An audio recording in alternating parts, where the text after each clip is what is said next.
Hello and welcome, my heathens, to the first ever winter solstice special, where we are going to get into this jw.org article, What Does the Bible Say About Christmas? And some of the ridiculous claims they make and why it's hypocritical. Stick around. Ho, ho, ho, and away we go. Why we're surrounded by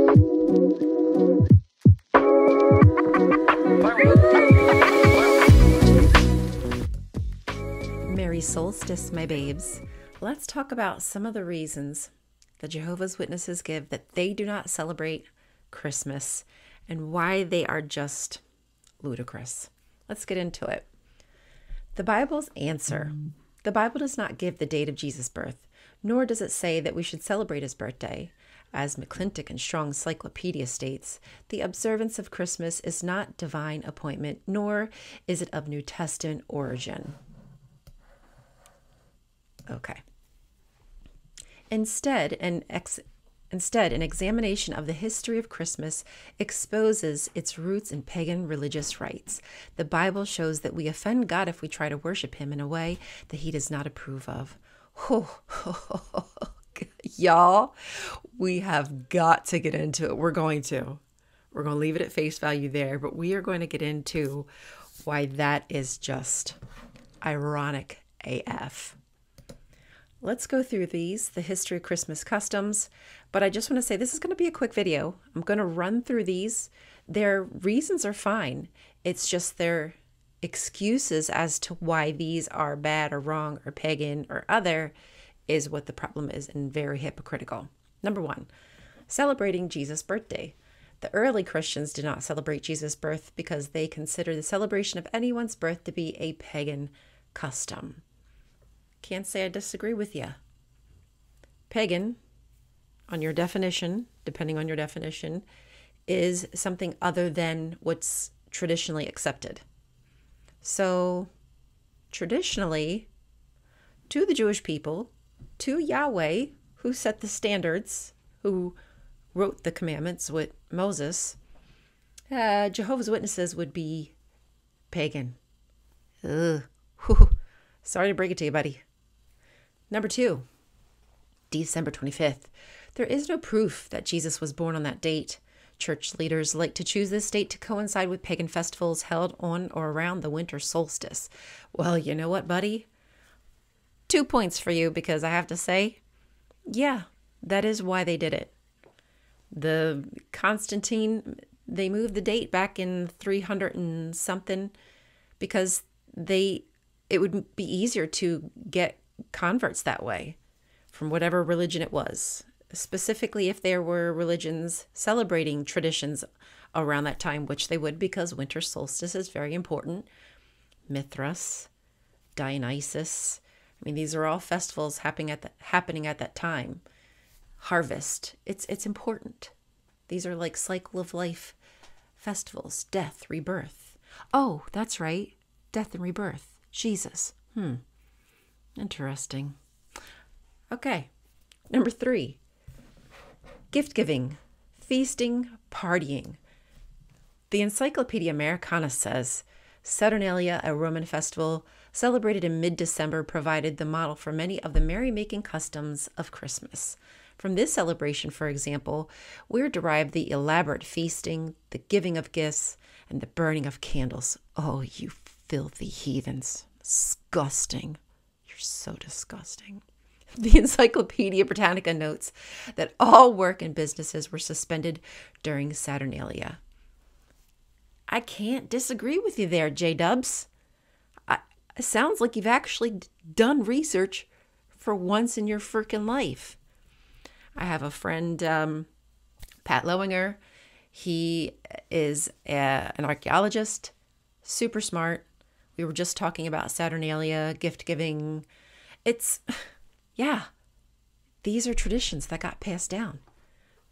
But I got juicy little bits to add to this. I just first want to get through this. Number four, Christmas lights. According to the Encyclopedia of Religion, Europeans decorated their homes with lights and evergreens of all kinds to celebrate the winter solstice and to combat evil spirits. Again,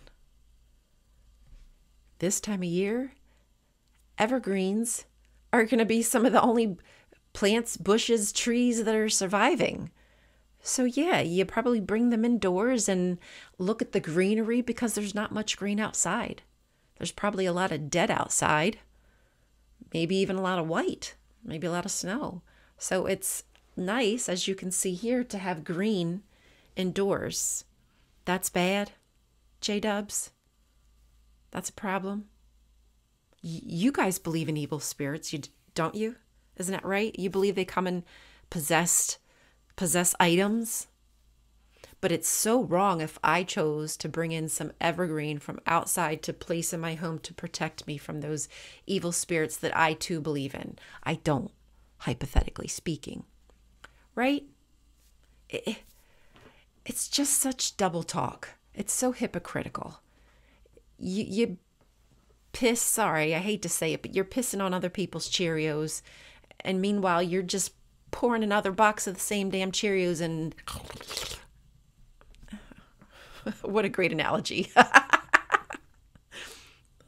'Tis the season. Okay. Mistletoe and holly. The Druids ascribed magical properties to the mistletoe in particular. The evergreen holly was worshipped as a promise of the sun's return. The Encyclopedia Americana. Y'all, do you know the Druids went through a genocide?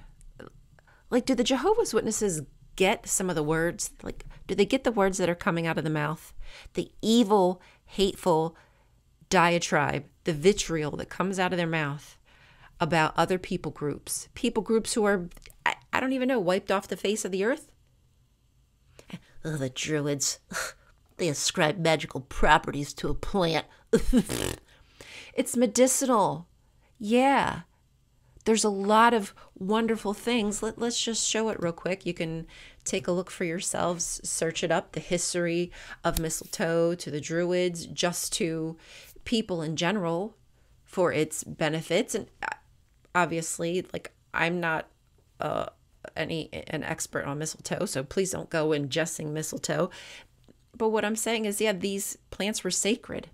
They were important. I mean, y'all have sacred wine. It's just squished grapes that have fermented. Oh, that's okay. Our practices, they're fine. Even though technically, Yahweh wouldn't like them. Anyhow, back to the definitions here of, yeah. So anyhow, people can use their sacred plants how they choose to use their sacred plants. It's very important to them. Indigenous people have sacred plants. All indigenous people, from wherever they are, have things that are sacred to them because they have special properties, whether it's hallucinogenic, medicinal, what have you. Leave people be. Stop using this as like, see how bad it is? You're not proving any point, because I can literally point to all your damn beliefs and show you how it's idolatry. Okay? I don't have time for that tonight, but we'll do some because you want it, babes. Tony. Well, I'm just going off tonight. Sorry. Must be the spirit. Number 6, Christmas trees. And it's our last.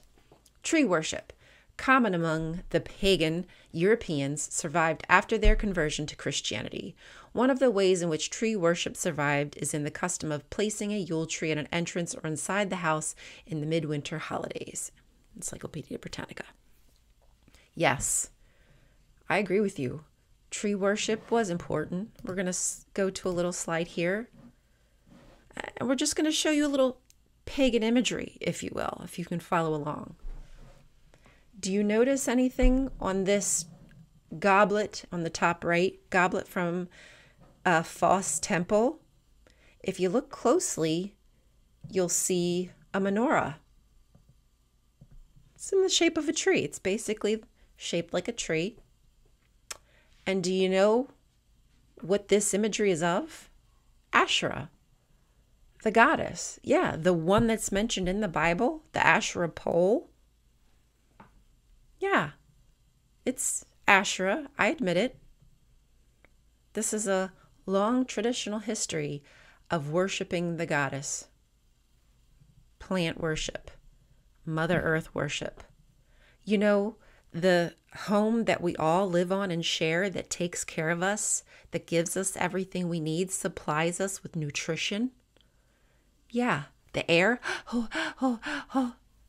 Yeah, oh my goodness. Imagine that, how important they are. Wanting to be thankful, give thanks for the abundance of the earth. How frickin' stupid are you to want to do that? Put my Tony face on. It's pagan. We should absolutely worship an invisible being that nobody has ever talked to, but he talks to us, don't worry. Oh, sorry, y'all. Okay, so yeah, you caught me. Tree worship. It's important. Goddess worship. Fertility. It's nourishment. Let's go back for a moment. We're going to go to this page now. Dionysus Connection. Because I was talking about Jesus and, you know, some of the rituals surrounding our little lovely Jesus. I mean, since we've already determined that there's other practices that are similar to other practices, because that's kind of how synchronicity works. That's how religious beliefs transferred. I mean, not many people could read, I should say. Not nobody. But back then, people couldn't read. Okay? So how do you think stories and beliefs got transmitted? Word of mouth, okay? And have you ever played Whisper Through the Telephone or whatever it's called? The game of telephone, I think is what it's called. By the 100th call, the message has changed, which is kind of how things happened back then too.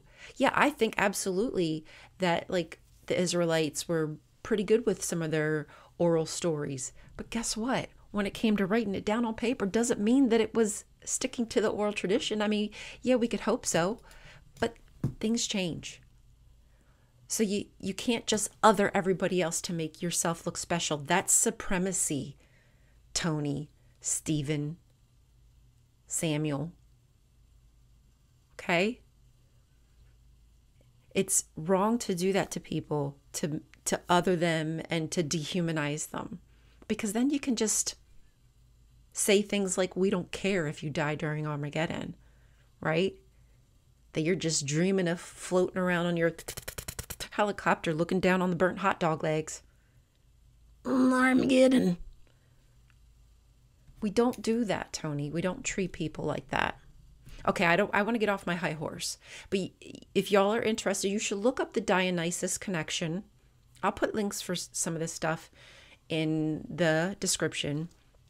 And you can read for yourself how the festival that King David was celebrating in 2 Samuel, Dionysus Festival. I believe it was Plutarch who wrote it down, not about David, but Plutarch wrote about how the Jews would celebrate this festival and they would call out this name and they would drink. And not that it's bad, it was a festival. It was stuff that people were doing back then. But that would have been supposedly pagan. But it's what the Israelites, it's what the Yahwists were doing. Were they bad people back then? No. It's just how their brain, how their minds, the psychology and everything of life, how it got splayed in their religious practices. That's all. It's just what you're doing today. It's the difference is you have to stop saying that you've got it right, because you certainly don't. That's why you have new light, right? Because you don't have it right. What more do I want to say about the Dionysus Connection? I'm sorry, y'all. I'm pretty sure there was more. Just let me check my notes. Oh, okay. So some stuff that's not in the Bible, but is now tradition for the Jehovah's Witnesses. Disfellowshipping is not in the Bible. That's not from the New Testament. Didn't you make a point to say stuff that's not from the New Testament? Oopsies. Shunning and disfellowshipping would be nowhere. Not even in the Tanakh, Pentateuch, Septuagint, whatever you want to call it. Don't call it the OT. Well, you can. I'm sorry. I don't call it the OT because it's not old. And the NT is just people's ideas of another religion that has been pulled and sucked out of their mistranslations and misinterpretations of Jewish scripture. It's just another sect, right? The Baptists were like a little sect back then. The Essenes, Pharisees, Sadducees, these are all just sects of the sex of sex of sex of sex of sex of sex. You know? I'm sorry. I'm ranting. What more did I need to say, you guys? This is becoming way too long. Shoot. I'm very sorry. I didn't want to keep you on this precious holiday from your family. The rantings of a madwoman. Would worshiping a man offend the Hebrew God? I tend to think so. So I think that you have some stuff to think about, Jehovah's Witnesses, since you do commemorate his memorial. I know it's not a celebration, but I'm not sure if Yahweh differentiates like that. You know, his ways are his ways. Man's ways are man. I think you might want to think about who you're worshiping, because it's probably pagan origin. Eek. And you know what else is in the Bible? Going to church 3-4 times a week. That wasn't in the Bible, but you insist upon it. You've made those rules that people have to abide by in order to be chosen, selected to enter into God's new kingdom, according to you anyway. But is that New Testament biblical? What else? Oh, speaking of like modern and what's worldly, how are you the one who gets to determine that? If we looked at the lives of like maybe a more simple lifestyle like Amish, no electricity, no running water, or can't flush a toilet, or I mean, to them, we live a worldly life. Could you imagine? Could you imagine you as a Jehovah's Witness being considered worldly by somebody else? But you are, because it's all relative. It's all dependent on the person making the rules. And it just so happens to be mostly 8 white old men who don't represent the whole. Do you understand that? Representation is important. Okay? So it's not right for you to poo-poo people when you're really just doing the exact same thing that other people are doing to their people. They're looking at you and saying bad things about you, and you're looking at them and pointing the finger. Like, where does it get you? Like, have room for other people's beliefs. Be open-minded. Don't be a supremacist. That is the problem with Jehovah's Witnesses. That's why they're having so much trouble in other countries. Because they force people to stay, to believe, to do exactly as they say. But when you really start to look at their beliefs, it's not biblical either. They try to make it, but it's all cherry-picked. Good try, governing body. Try again. Oh, Jesus and his disciples, the eating and the drinking, the Last Supper, eating of his body and of his flesh. Again, Dionysus. That's what they did with Dionysus. It was kind of gross, but that was something that they did over and over again. Every year, something that was celebrated. It's a lot of these traditions did very similar things. It's not anything special. It wasn't just dreamt up from the mind of Jesus Christ himself. I'm sorry. I don't, if that's what you believe, that's fine. I'm giving you my, like, not scholarly, but trying to be as well read and biblically literate as I can opinion. There you go.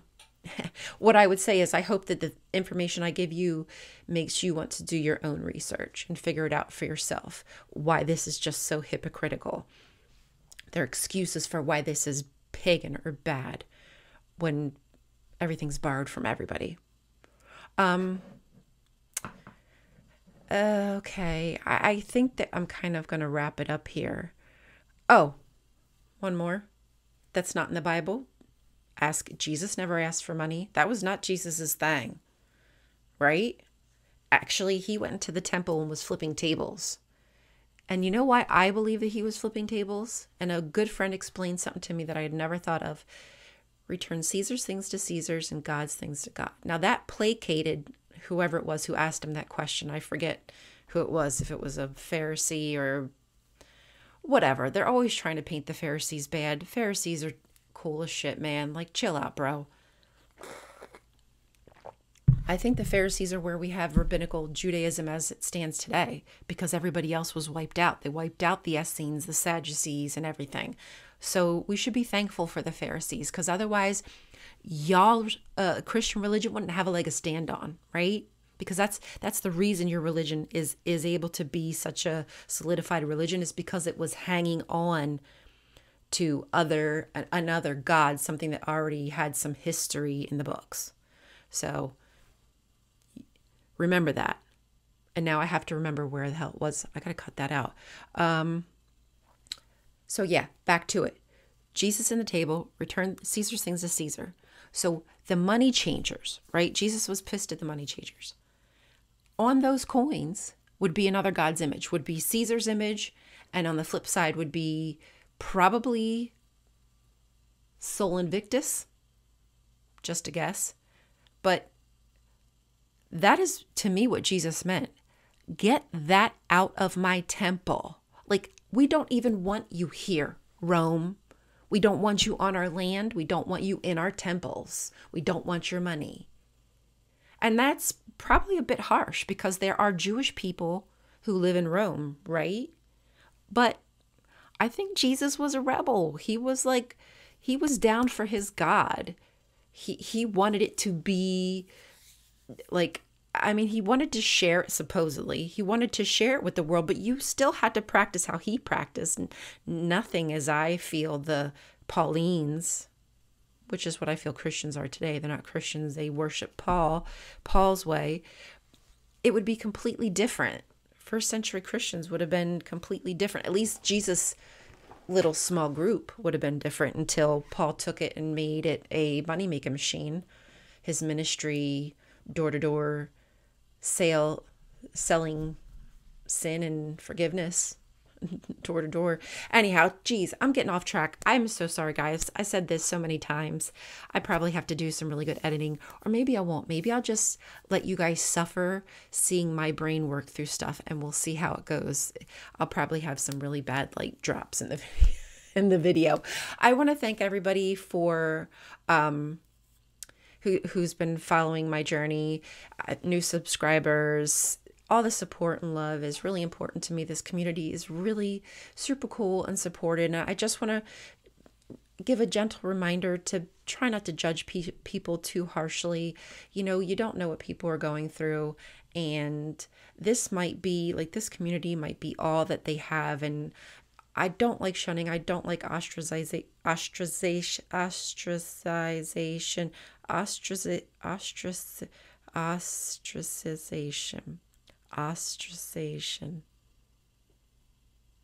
I'm leaving that.